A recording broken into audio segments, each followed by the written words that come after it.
to try to block secular nationalism, the standard imperial policy. Well, you know, with that kind of a basis, I don't personally see a lot of reason to hope, but the more important point is it's not our decision. It's the decision of the Afghans and the Pakistanis. And there are proposals from them as to what makes sense. Like in Pakistan, you know, Pakistan has a pretty good constitution, 1973 constitution, which, you know, they could implement. It gives autonomy. Pakistan is kind of patched together from lots of different groups. In Baluchistan, they probably don't recognize Pakistan's existence. They probably regard it as Punjab or something. But the 1973 Constitution gives reasonable degrees of autonomy to the various groupings. It could be a basis for patching the country together, letting this very strong democratic forces take over, but not if we keep supporting the military and, you know, the ISI, the intelligence groups. They're the worst danger. One of Obama's first actions was the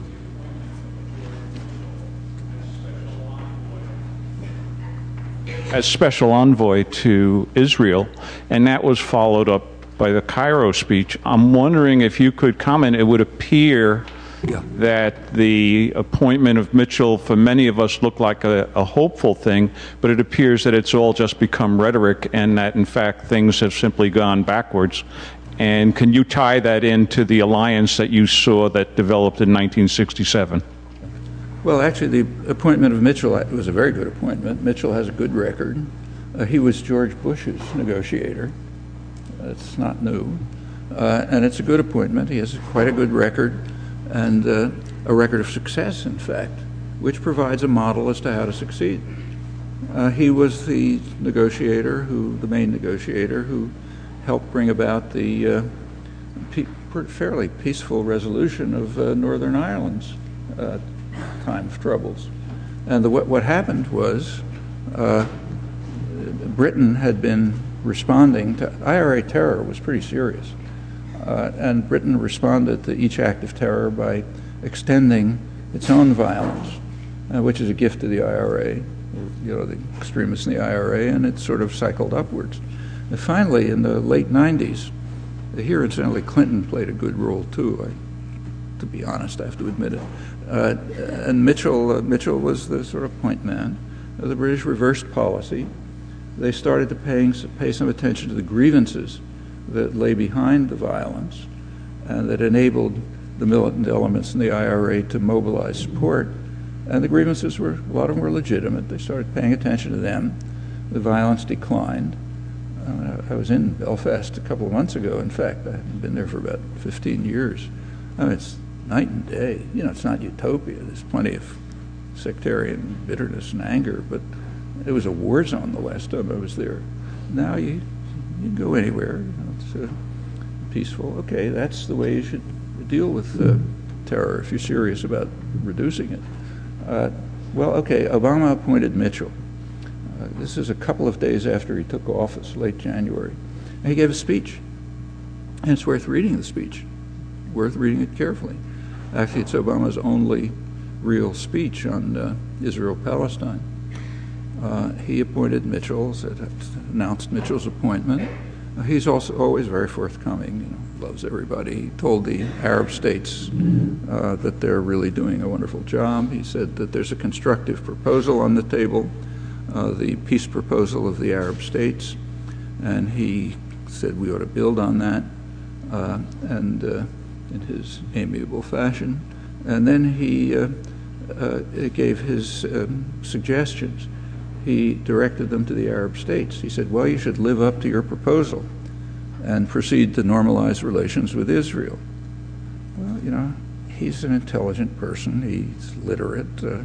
I presume he chooses his words carefully. He knows perfectly well that that was not the proposal of the Arab states. The proposal of the Arab states, the primary part of it was to reiterate, and it goes back to the mid-70s, to reiterate their support for the overwhelming international consensus on a two-state settlement. So only the U.S. blocks that. Everyone supports it. The Arab states, Iran, Europe, everybody can mention. So they reiterated that. And then they went on to say, well, in the context of a two-state settlement, we should proceed to normalize relations with Israel. Okay, Obama carefully cut out the heart of the proposal and kept to the footnote, the corollary, and said, yeah, why don't you normalize relations with Israel? What does that mean? He was saying loud and clear, we're going to continue our rejectionist stance. Okay, right away, a couple of days after the inauguration. It couldn't be clearer. I mean, everybody wants to believe there's something beautiful happening, but I mean, the words are there, and the actions support the words. The actions are what I described briefly. I mean, he instructed Israel that they should stop settlement expansion. There's nothing new about that. Bush said the same words, In fact, he was just quoting, Obama was quoting from the famous roadmap, which is supposed to lay out the path to peace. And it says in it, 2003, Israel, first step, should stop any expansion of settlements, including natural growth. Okay, so Obama repeated it. Very nice. He didn't bother saying, and nobody who commented bothered saying, that Israel had reacted to the roadmap instantly by formally accepting it, but adding 14 reservations, which completely eviscerated it. And the U.S. supported that. Actually, it's kind of interesting. That reached the general public for the first time in Jimmy Carter's book, Peace or Not Apartheid. And that book, people went through it with a fine-tooth comb to try to denounce Carter for this or that misplaced comma or something. I didn't see anybody mention that the one new thing that he brought out in the book, new for the public, was he included the 14 reservations, which render the roadmap inoperable. Nobody mentioned that. So it's another thing that was never mentioned.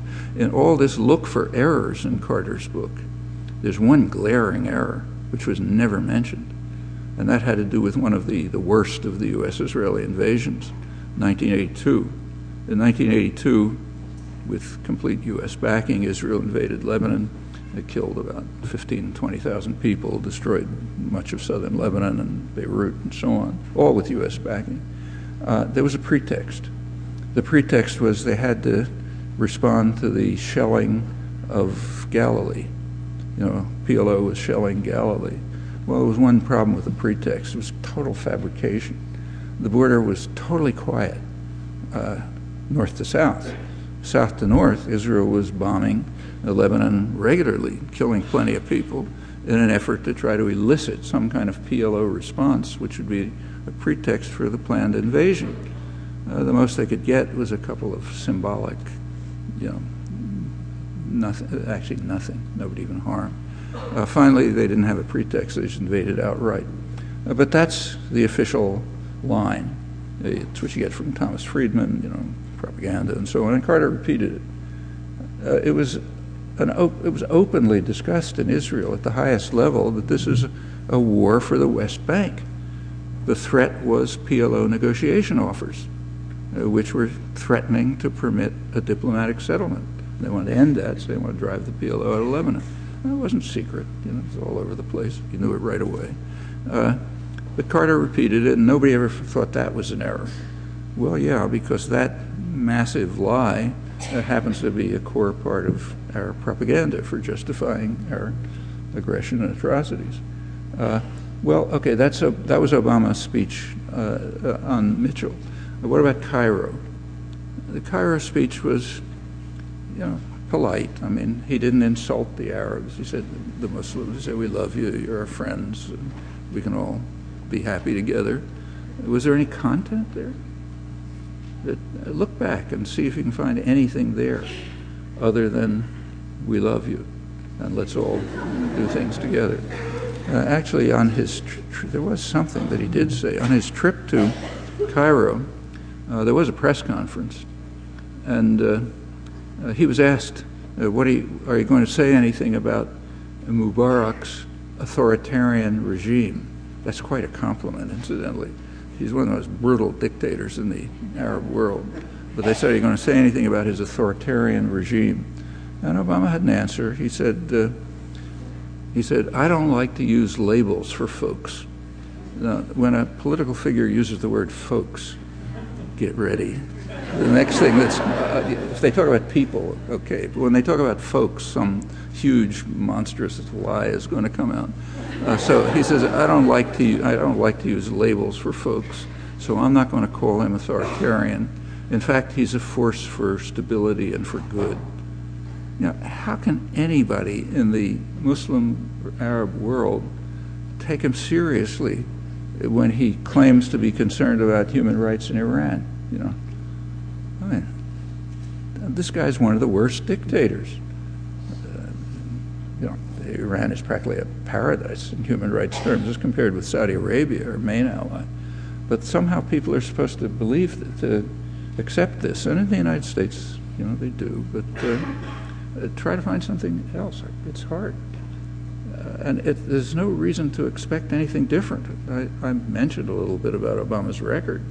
I mean, even before he came into office, he was lauding the fact that he had sponsored a Senate resolution, co-sponsored a Senate resolution to ensure that Israel could continue its attack on Lebanon and that ceasefires would be rejected. And he's proud of that.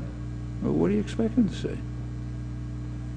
I don't see any, I mean, I don't think people have any right to be disillusioned about Obama, frankly. There was no basis for the illusions in the first place.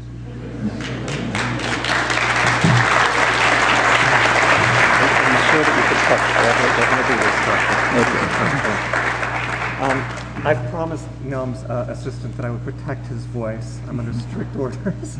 But I want to thank all of you for coming, and please help me thank Noam for being here.